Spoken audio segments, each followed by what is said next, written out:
Tiga, maka bersama ini kami yang terdiri dari berbagai lembaga Kristen dan organisasi masyarakat akan melaporkan Bapak Yusuf Kalla ke Kepolisian Republik Indonesia.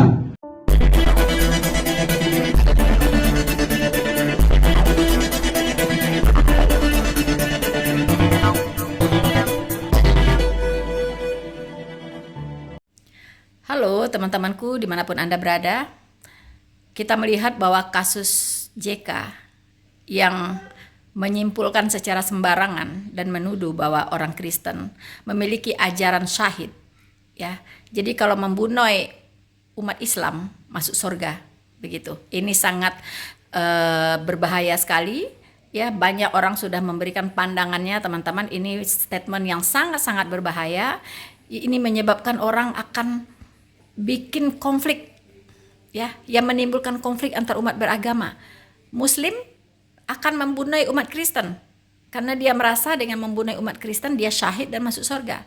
Umat Kristen pun merasa bahwa dengan membunuh umat Muslim dia syahid masuk surga. Itu sungguh-sungguh statement yang sangat menyesatkan. Ya, ini video kedua saya, teman-teman, ya. Dan saya sudah mengatakan bahwa umat Kristen tidak pernah diajarkan untuk membunuh untuk masuk surga. Justru ajaran umat Kristen adalah sebaliknya, ya. Tidak ada ajaran membunuh. Ya, siapa yang menggunakan pedang akan mati oleh pedang. Kasihilah musuhmu dan berdoalah bagi mereka yang menganiaya kamu, bukan membunuh musuh. Oke? Nah, teman-teman, saya perhatikan banyak orang yang tidak terima. Termasuk pengacara Ferdinand Hutahaya, kalau tidak salah, dia membuat surat terbuka untuk JK dengan tuntutan, ya, untuk merilis permintaan maafnya terhadap umat beragama di Indonesia. Karena statement dia ini sangat meresahkan dan menyesatkan dan membahayakan, ya. Kemudian yang kedua, kalau dia tidak memberikan merilis permintaan maaf dalam 3 kali 24 jam, itu akan dibawa kasus ini kerana hukum dengan dugaan penistaan agama. Dan saya rasa ini sudah dilakukan. Ya, banyak sekali organisasi-organisasi Kristen dan kemasyarakatan yang sudah melaporkan JK. Ya, untuk itu teman-teman kita lihat akhirnya hari-hari ini, ya, Tuhan ingin membuka sebenarnya, ya, borok-borok yang ada di negara ini sehingga menyebabkan negara ini nggak bisa maju gitu. Nah, itu virus-virusnya itu satu-satu dibuka oleh Tuhan, ya kan? Satu-satu dipretelin oleh Tuhan. Ya, kita bisa melihat benang merahnya, teman-teman, ya, benang merah yang bisa kita susun seperti puzzle, ya. Dan ujung-ujungnya adalah mendirikan negara khilafah. Ya, itu mengarahnya semua ke situ, teman-teman, ya. Untuk itu Anda jangan lewatkan video ini, saksikan sampai selesai, dan video ini juga akan saya unggah secara lengkap di YouTube. Dan kita lihat, teman-teman, beberapa organisasi sudah melaporkan JK, ya, untuk diproses secara hukum, ya kan. Tapi kalau kita lihat ini nggak berlebihan gitu, ya, karena di mata hukum itu semua warga negara itu sama kedudukannya di depan hukum. Tidak boleh ada yang dibedakan. Oh, dia pejabat publik, oh dia mantan wakil presiden, nggak boleh diajukan ke pengadilan, tidak boleh dilaporkan gitu. Nggak bisa. Itu yang terjadi dengan Ahok. Ahok hanya mengutip Al-Maidah 51, dilaporkan dan dipenjarakan. Ya. Jadi tidak ada yang kebal hukum, tidak boleh ada yang kebal hukum. Begitu, ya. Nah, apalagi kita dengar JK ini, ya, pada saat dia diwawancarai oleh Kik Andi bahwa dia pernah memotori pembakaran gereja, 11 gereja, ya kan. Nah, itu apa? Bukan gereja aja, wihara dan sebagainya. Pernah memimpin kelompok yang seperti itu, begitu, ya. Jadi dari sana kita bisa lihat garis merahnya, ya kan. Belum lagi statement-statementnya yang lain gitu. Belum lagi tindakan-tindakannya dengan mengundang kelompok Taliban ke Indonesia, dengan mengundang si Zakir Naik ke Indonesia. Apa maksudnya? Ya, tanpa berlama-lama, teman-teman, lebih baik kita simak saja beberapa video berikut ini dan silakan Anda menilai sendiri. Ya. Silakan tuliskan komentar Anda di kolom komentar Apa yang bisa Anda tangkap dari fakta ini? Tuhan Yesus memberkati. Maranatha.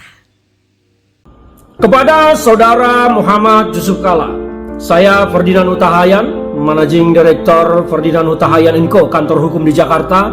Video ini adalah somasi terbuka untuk Saudara Muhammad Yusuf Kalla atas ceramahnya di sebuah acara yang beredar luas di media sosial sebagaimana berikut ini.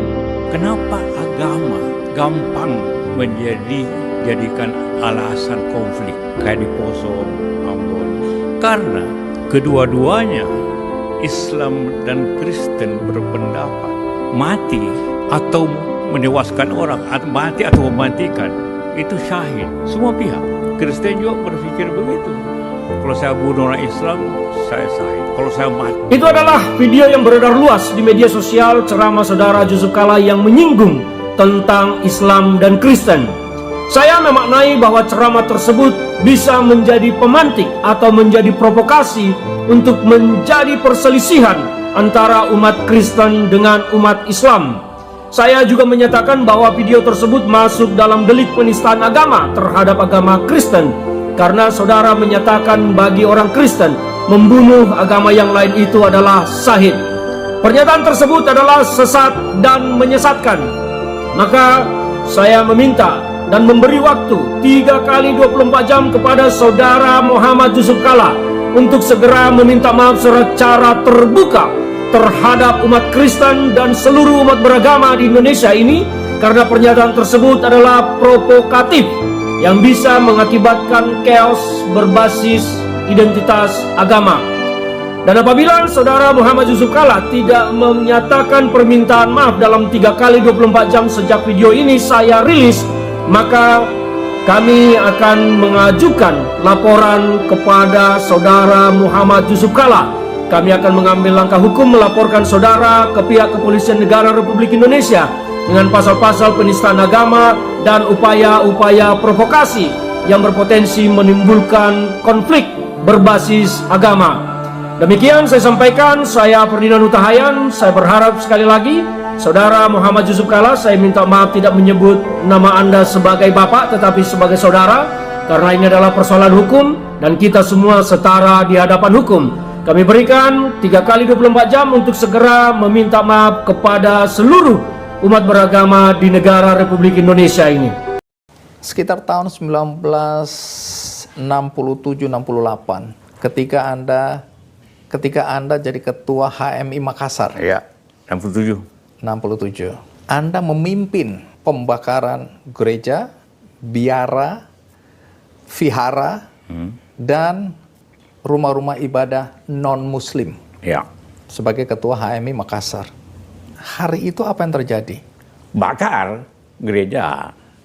Tapi tidak banyak, gereja bukan banyak. Kira-kira ada 11 gereja itu yang dibakar. Itu banyak itu 11. Iya, tapi tidak dibakar begitu. Bukan lempar batu atau macam-macam. Dirusak.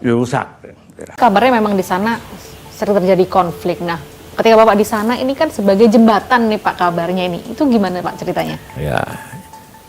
Taliban itu sebenarnya artinya pelajar. Jadi ini sama dengan dulu kita waktu revolusi tentara pelajar.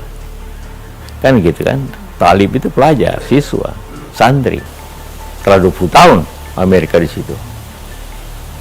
Amerika dengan perundingan itu kan pulang semua kan. Jadi kena pulang, maka yang berkuasa kemudian Taliban. Tapi sekarang ini teroris kepada siapa? Dia sama dengan tahun 45. Dia berjuang untuk membebaskan negerinya dari pendudukan. Kalau kita tidak mau katakan penjajahan.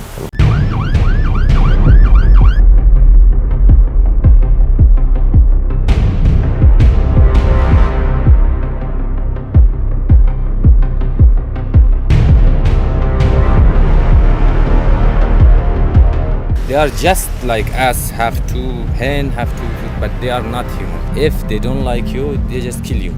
They killed hundreds and hundreds of people. We found mass graves after they lived. Di depan mata ibunya, anak umur 15 tahun potong kepalanya.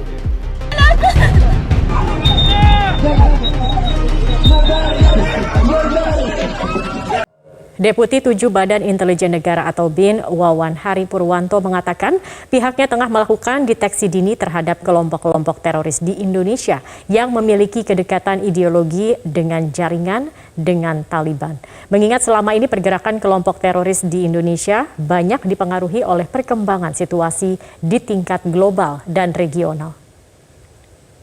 Pasca kemenangan Taliban menguasai Afghanistan, BIN bersama jajaran intelijen lainnya melakukan langkah antisipatif dengan memperkuat deteksi dini dan cegah dini, terutama kepada kelompok teroris yang memiliki kedekatan ideologis dan jaringan dengan Taliban.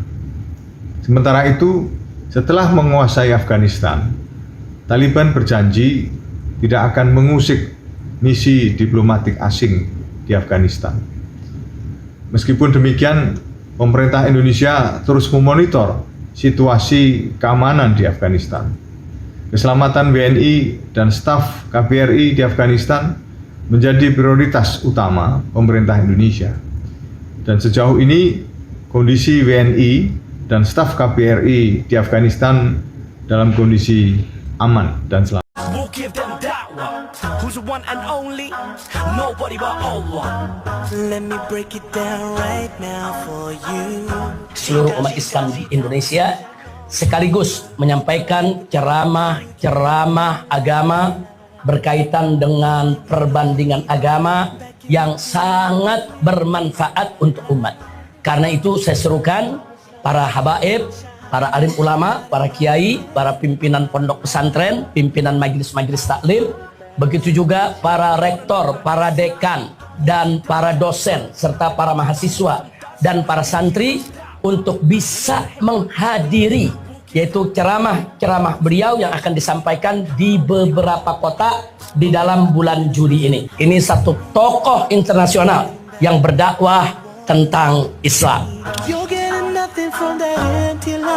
Also love Jesus Christ or not? Do you believe that Jesus is God? Yes. Now, either you get true peace or I will come to your peace. Yes. Correct? If yours is true peace, I will leave my peace and I will join you. Yes. Now you told me Jesus Christ, peace be upon him, is God. There is not a single unequivocal statement in the complete Bible where Jesus Christ, peace be upon him, himself says that I am God, or where he says worship me. If you can point out, I am ready to accept Christianity. So if he has not said that, why do you believe he is God? And where did Jesus Christ, peace be upon him, say that he died on the cross for your sins? That is the teaching of Paul. Ini loh yang kalah berkali-kali ini loh, sampai 3 kali kalah ini loh. Yang awalnya dukung Pak Prabowo 2 kali, kemudian dukung Anies kalah. Nah ini dia ini. Mereka ini tidak rela jika Indonesia ini berada di tangan orang selain yang mereka dukung. Mereka udah kalah berkali-kali, mereka maunya apa? Negara kita hancur. Mereka inginnya apa? Bukan hanya Gibran, tapi Pak Prabowo. Inginnya pemerintahan ini diganti semua. Itu agenda mereka ya? Agenda mereka tahu dari mana? Iya, saya bisa membaca itu. Saya bisa baca itu karena saya kan pernah ada di bagian di dalam bagian dari ormas terlarang, Bang. Yang saat ini bergabung ke kubu mereka itu kan. Oh iya. Apakah itu HTI atau FPI Ibu pernah di situ? Jadi dulu itu sebelum FPI dan HTI itu besar, saya ada di grup mereka. Kenapa saya dimasukkan ke grup mereka? Karena saya adalah debater. Saya berangkat dari seorang debater tahun 2006. Saya pendebat agama dulu itu. Oh, dari debater itu ya, dari Ibu pendebat ya? Pendebat agama. Jadi saya mempelajari agama Nasrani, Al-Quran. Saya jadiin satu, saya ngelawan mereka yang menghina Islam. Dulu begitu. Akhirnya nama saya terkenal, saya dimasukkan ke grup HTI dan FPI. Dan emang Ibu sempat menjadi anggota HTI waktu itu? Bukan anggota, jadi saya memang dimasukkan ke situ. Dulu kan belum besar, Bang. Tapi tidak ada semacam baiat? Nggak ada baiat. Oh, di HTI nggak ada baiat ya? Nggak tahu deh. Saya nggak tahu, karena saya belum pernah dibaiat. Saya dimasukkan ke grup besar mereka. Jadi di grup itu tuh ada MUI. Oh, ada MUI? Ada MUI, ada HTI, ada FPI, semua gabung jadi satu. Saya salah satu di situ sebagai debater yang paling keren lah saat itu. Sekitar tahun berapa itu? Tahun 2006. 2006 2007. Oke, 2006 itu masih di eranya Pak SBY ya. Pak SBY. Yang pada saat itu memang Pak SBY sangat bersahabat dengan kubu yang membawa politik agama seperti itu ya kan. Nah, apa yang Ibu ketahui, apa yang mereka bicarakan dan apa yang mereka rencanakan agenda-agenda politik HTI ini pada saat itu? Jadi agenda mereka yang pertama mendirikan DPRD membuat syariah Islam. Jadi mereka ingin memasukkan syariat Islam ke semua wilayah yang ada di Indonesia itu. Makanya mereka mulai berhasil bikin di Banten, ingat nggak Bang? Perda syariah Islam. Oh ya, perda syariah. Itu kesuksesan mereka tuh kala itu. Kubu-kubu itu mereka bikin di Perda Banten. Kalau di Aceh kan mereka sudah aman lah. Di Aceh memang ini kan, memang syariat Islam kan basicnya, maka disebut daerah istimewa. Di Banten mereka sukses. Kemudian ada beberapa daerah lah mereka bisa menyusupi anggota DPRD-nya untuk bikin perda syariah. Iya. Mereka sukses. Dan ini rencananya kalau di tiap-tiap daerah sudah ada perda-perda syariah, mereka harus menguasai Indonesia. Jadi ini kecil-kecil dulu nyusupin. Apa tujuan akhirnya itu, Bu? Negara khilafah. Negara khilafah. Itu nggak sekedar pepesan kosong, tuh bener Itu serius Bang, serius. Dan mereka ada yang mendanai dari asing. Ada yang mendanai dari London. Oh, kalau dari London kan kantor pusat HTI kan memang di situ. Hizbut Tahrir kan memang kantor pusatnya di London. Nah itu dia. Dari situ mereka dibiayai. Kenapa HTI disuruh berfokus di Indonesia? Karena di Indonesia itu penduduk Islamnya terbanyak. Makanya dianggapnya lebih mudah untuk membuat negara ini ya seperti negara Islam gitu. Awalnya kan mereka orang-orang asing itu Bang mengira Indonesia itu kan negara Islam awal-awalnya. Bahkan saya pernah ngobrol dengan teman-teman itu, saya juga ada komunitas kan dengan teman-teman mancanegara itu. Oh kamu itu di Indonesia itu negara Islam? Bukan. Negara republik, demokrasi dasarnya. Bukan Islam. Tapi kan itu negara umat Islam paling banyak ya, tapi kita bukan negara Islam. Nah, atas dasar itulah makanya orang-orang asing itu ingin HTI itu bercokol di Indonesia. Dan mereka udah banyak banget Bang. Jutaan ada di Indonesia. Nah, ketika Pak Jokowi kemudian menganggap itu sebagai ormas terlarang, apa yang menjadi catatan Ibu DJ saat itu? Apakah artinya mengkonfirmasi iya wajar kalau ini dilarang? Dan sampai tahun berapa Ibu masih terlibat di sana, di grup itu maksudnya? Nah, di grup itu saya akhirnya menyadari bahwa ini kayaknya komunitas nggak benar juga gitu. Karena pas sedikit-sedikit bicara makar, sedikit-sedikit bicara kudeta, sedikit-sedikit demo, sedikit-sedikit ini. Maka mereka menyebarkan selebaran-selebaran untuk menolak gereja lah, apalah. Ini menurut saya kayaknya, wah ini nggak beres ini. Akhirnya saya keluar di tahun 2011. 2011 saya udah keluar dari grup itu udah. Berarti ada 5 tahun nggak Ibu bersama? Dari 2006 sampai 2011, 5 tahun. Cukup lama ya? Lama sekali, lama. Dan saya lumayan saya donatur saya di situ. Oh. Jadi kalau ada kegiatan apa demo ya saya donaturnya, makanya saya dirangkul bener sama mereka.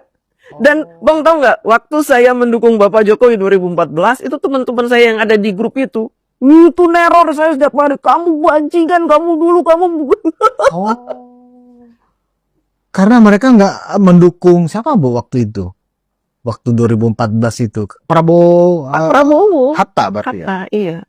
2 periode mereka mendukung Pak. Karena PKS di situ. Karena ada PKS. Kan PKS itu partai yang mengakomodir mereka. HTI ini. HTI dan FPI. Yang berbahaya menurut Ibu HTI atau FPI Bu? Bagi kepentingan demokrasi kita, bagi kepentingan ideologi kita. Dua-duanya bahaya. Dua-duanya bahaya. Cuma kalau HTI ini lebih berbahaya dari FPI. Karena HTI ini kan mereka benar-benar pilihan orang-orang yang militan. Militan banget ini di HTI. Kalau FPI kan dia gerombolan preman-preman yang dipakein jubah. Oh, bedanya di situ. Bedanya di situ. Kalau HTI benar-benar militan, benar-benar muslim yang taat, yang militan, yang dicuci otaknya setiap hari, itu HTI. Kalau FPI ada keinginan juga negara khilafah nggak Bu? Ya sama. Sama juga? Karena orang HTI juga ada di FPI kan? Oh. Kan mereka dulu ada FUI namanya. Iya FUI ya. Ingat. Banyak Bang dulu ormas-ormas Islam itu mereka jadi satu. Nah, kalau kita lihat salah satu bahkan sebagian besar ya orang-orang yang terkait dengan ijazah palsu ini, ya kan, bahkan salah satu pengacara mereka itu kan jelas-jelas tuh orang HTI ya, Markosinudin itu. Apakah mereka sekarang ini memang sedang memanfaatkan kendaraan ini lewat Roy Suryo sebenarnya? Iya. Bagaimana Ibu membacanya nih? Ketika Ibu paham bahwa HTI itu sejelek itu memang niatnya, artinya kan niat dia kan memang sudah bisa dianggap itu niat yang dari dirinya sendiri itu sudah ada niat makar. Iya kan? HTI itu kan begitu. Ingin merubah konstitusi, ingin merubah dasar negara menjadi negara Islam, kan begitu. Bahkan mengharamkan Pancasila. Ada semacam doktrin seperti itu, Bu ya? Iya. Bendera haram, Pancasila haram, UUD 45 haram. Oh. Mengharamkan semuanya. Jadi kalau kalian masih hidup di negara yang masih berdasarkan Pancasila, benderanya merah putih, kalian murtad, haram kalian. Akhirnya berbondong-bondong orang mendukung PPHT untuk merubah itu semua supaya nggak masuk neraka gitu, Bang. Kan mereka doktrinnya nakut-nakutin neraka.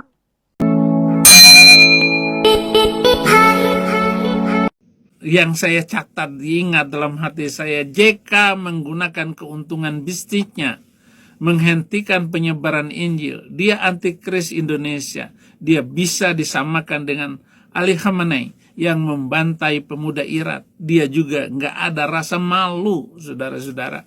Saya tahu dia punya teman saya ketika saya ke Kendari dan juga saya ke Poso.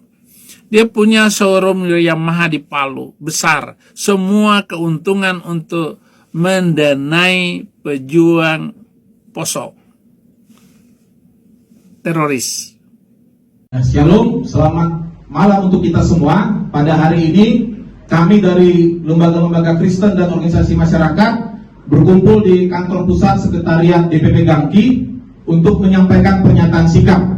Lembaga-lembaga itu antara lain DPP Gerakan Angkatan Muda Kristen Indonesia, Dewan Pakar Majelis Umat Kristen Indonesia, DPP Asosiasi Pendeta Indonesia, Badan Kerjasama Gereja dan Lembaga Kristen Indonesia, DPP Gerakan Perjuangan Masyarakat Pluralisme, DPP Sipitung, Pemuda Batak Bersatu, Gaharu Nusantara Bersinar, PGN, Diaspora, Oras Bangsa Batak, Tegas Jaga Indonesia, Timur Indonesia Bersatu, Patriot Garda Indonesia, Advokat Raja-Raja Batak, Aliansi Timur Indonesia, Forum Jurnalis Batak, Makasiau, Setnas Indonesia Maju, dan Garda Borgo Manguni. Pada hari ini kami mendiskusikan terkait pernyataan Bapak Yusuf Kalla dalam ceramahnya yang menyinggung ajaran agama Kristen. Dan kami menyatakan sikap. 1. Menyatakan bahwa agama Kristen tidak pernah mengajarkan membunuh orang Islam akan sahih masuk surga. Justru agama Kristen mengajarkan untuk mengasihi sesama manusia, bahkan musuh sekalipun. 2. Mengecam keras pernyataan Bapak Yusuf Kalla yang menyakiti hati kami umat Kristen dan menimbulkan kegaduhan di tengah masyarakat. 3. Maka bersama ini kami yang terdiri dari berbagai lembaga Kristen dan organisasi masyarakat akan melaporkan Bapak Yusuf Kalla ke Kepolisian Republik Indonesia.